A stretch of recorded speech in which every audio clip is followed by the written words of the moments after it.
नमस्कार. शुभदा विद्यालय यूट्यूब चॅनलमध्ये पुन्हा एकदा आपल्या सर्वांचं मनापासून स्वागत. आज आपण इयत्ता 10वीच्या वर्गाचा विज्ञान आणि तंत्रज्ञान भाग 1 या विषयाचा तास घेत आहोत आणि या तासाला आपण विज्ञानाची 10 मार्च 2025 रोजी होणारा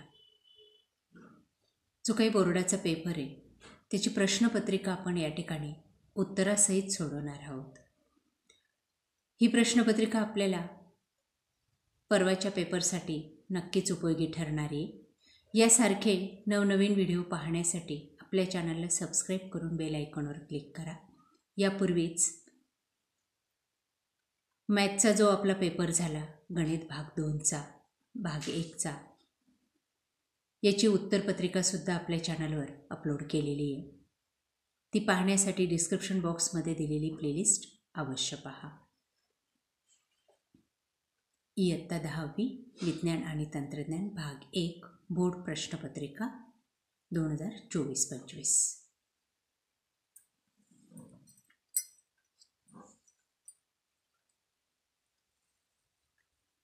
काही महत्त्वपूर्ण सूचना या ठिकाणी दिलेल्या आहेत. 40 गुणांचा आपला हा पेपर आहे. 2 तासाची वेळ दिली जाईल. एकूण 12 पानी आपला पेपर असेल. या सूचना आपल्या पेपरवर देण्यात आलेल्या आहेत बघा, त्या वाचा आणि त्यावर आधारित आपल्याला क्वेश्चन पेपर सॉल्व करायचे. प्रश्न पहिला, योग्य पर्याय निवडा 5 गुणांसाठी.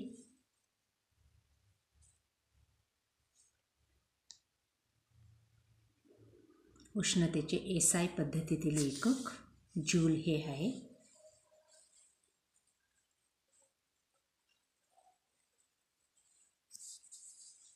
त्यानंतर दुसरं, सूर्य क्षितिजाच्या थोड्या खाली असताना देखील आपल्याला दिसतो, याचे कारण प्रकाशाचे अपपरिवर्तन.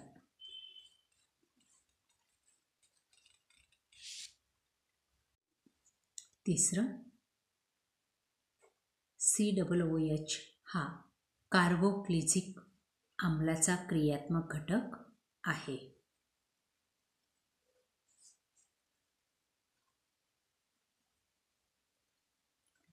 चौथं, साध्या सूक्ष्मदर्शीमध्ये बहिर्वक्र भिंगाचा वापर करतात. बघा त्याचा ड हा पर्याय. 5वं, कथिलीकरण पद्धतीत वितळलेल्या कथिलाचा थर धातूवर चढविण्यात येतो. त्यानंतर ब भाग, खालील प्रश्न सोडवा 5 गुणांसाठी. बघा पहिला, सर्वात लहान आकाराच्या अणूचे नाव लिहा, हायड्रोजन. दुसरं, कॅल्शियम कार्बोनेटचे रेणुसूत्र लिहा, CaCO3. कॅलरी मापीचा उपयोग लिहा, विशिष्ट उष्णताधारक मोजण्यासाठी. आणि चौथं आहे, दिलेल्या इलेक्ट्रॉन ठिपका संरचनेवरून हायड्रोकार्बन ओळखा, तो आहे इथेन. या पद्धतीने उत्तर आपण लिहिली असतील तर आपल्याला 5-5 गुण मिळतील. त्यानंतर जोड्या लावा 5 गुणांसाठी.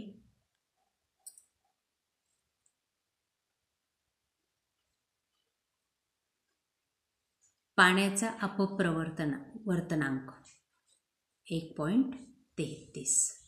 प्रश्न दुसरा आहे आपला, शास्त्रीय कारणे लिहा 4 गुणांसाठी. 1. चुनखडी तापून मिळालेला वायू ताज्या चुन्याच्या निवळीतून जाऊ दिल्यास निवळी दुधाळ होते. दुसरा आहे, विजेच्या बल्बमध्ये कुंतल बनविण्यासाठी टंगस्टन धातूचा उपयोग करतात. आणि तिसरं आहे, चांदीच्या वस्तू हवेत उघड्या ठेवल्या असता काळ्या पडतात. त्यानंतर ब भाग, खालील उपप्रश्न सोडवा कोणतेही 3-6 गुणांसाठी. 1. डोबे-रायनरचा त्रिकांचा नियम सांगून त्याचे एक उदाहरण लिहा. दुसरं आहे, दिलेली आकृती ओळखून तिचा उपयोग लिहा.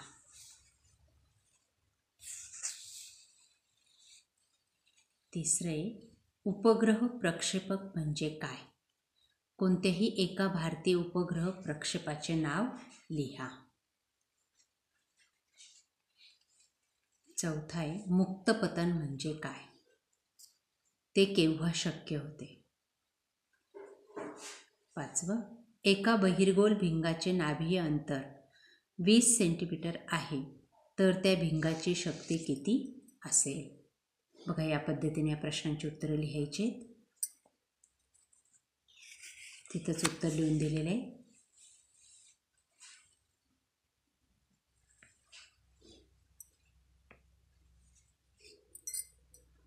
त्यानंतर आपला तिसरा प्रश्न असणार आहे 15 गुणांसाठी आणि कोणतेही 5 प्रश्न तुम्हाला या ठिकाणी सोडवायचे आहेत. योग्य पर्याय निवडा. बघा, खाली एक उतारा दिलेला आहे आणि त्या उतार्यामध्ये तुम्हाला कंसात दिलेले जे काही शब्द आहेत ते टाकायचे आहेत. बघा तो उतारा काळजीपूर्वक.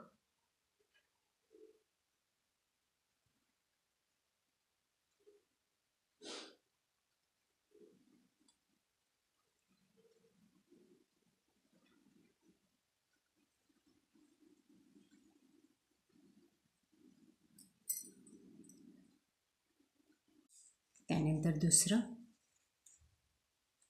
रासायनिक अभिक्रियेच्या वेगावर परिणाम करणारे घटक कोणते? आणि त्यातील कोणत्याही एका घटकाचं वर्णन करायचं आहे. तिसरा प्रश्न आहे, आलेखाचं निरीक्षण करा आणि त्यावर आधारित विचारलेल्या प्रश्नांची उत्तरं लिहा. बघा आलेख आणि त्यावर विचारलेली प्रश्न आणि त्यांची उत्तरं. या पद्धतीने उत्तरं लिहायची. दिलेला आलेख काय दर्शवतो? तर तापमानाचा कल दर्शवितो. रेषा AB काय दर्शवते? तर रेषा AB ही 0° पासून पुढे बर्फाचे पाण्यात रूपांतर होण्याची क्रिया दर्शविते.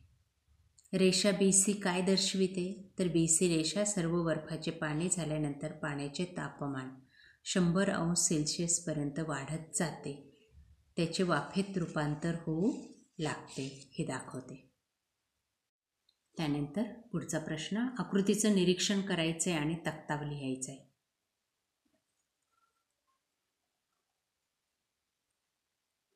दोषाचे नाव, निकटदृष्टिता, दूरदृष्टिता.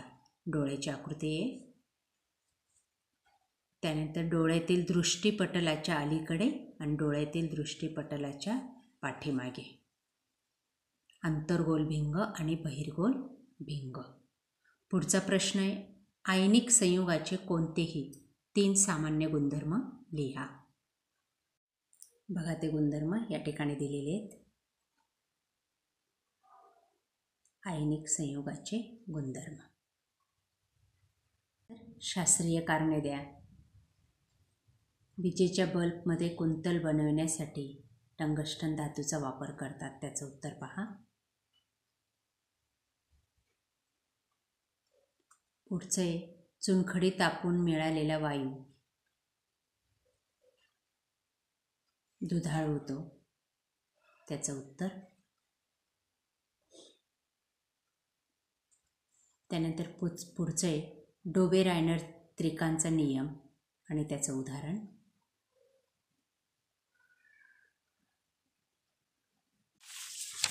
बघा आता आकृतीचं निरीक्षण करायचं आहे आणि विचारलेल्या प्रश्नांची उत्तरं द्यायची आहेत.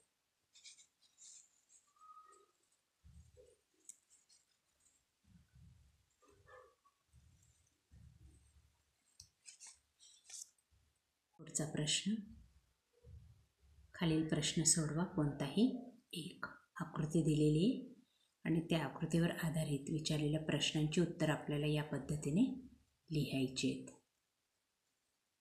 बघा आकृतीत कोणती प्रक्रिया दर्शविली आहे? प्रकाशाचे अपस्करण. सर्वात जास्त विचलन झालेला रंग जांभळा, कमी विचलन झालेला रंग लाल. नैसर्गिक घटना इंद्रधनुष्य आणि व्याख्या वर्णपंक्तीची, तर ती आहे, प्रकाश झोत्याच्या रंगीत घटक असणाऱ्या पट्ट्याला वर्णपंक्ती म्हणतात. नंतर शेवटचं, आकृतीचं निरीक्षण करायचे आणि त्यावर आधारित विचारलेल्या प्रश्नांची उत्तरं लिहायची.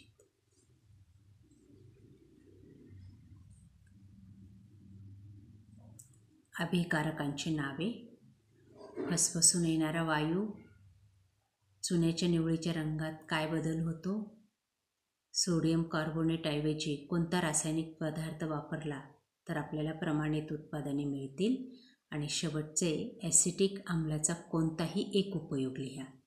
या प्रश्नांची उत्तरं मला तुम्हीच कमेंट करून सांगणार आहात. आणि ज्यांना माहिती नसतील त्यांनी आपल्या चॅनलची सायन्सची प्लेलिस्ट पहा, म्हणजे सर्व प्रश्नांची उत्तरं तुम्हाला त्या ठिकाणी नक्की मिळतील. अरे विद्यार्थी मित्रांनो, आज आपण इयत्ता 10वीचा विज्ञान आणि तंत्रज्ञान भाग 1चा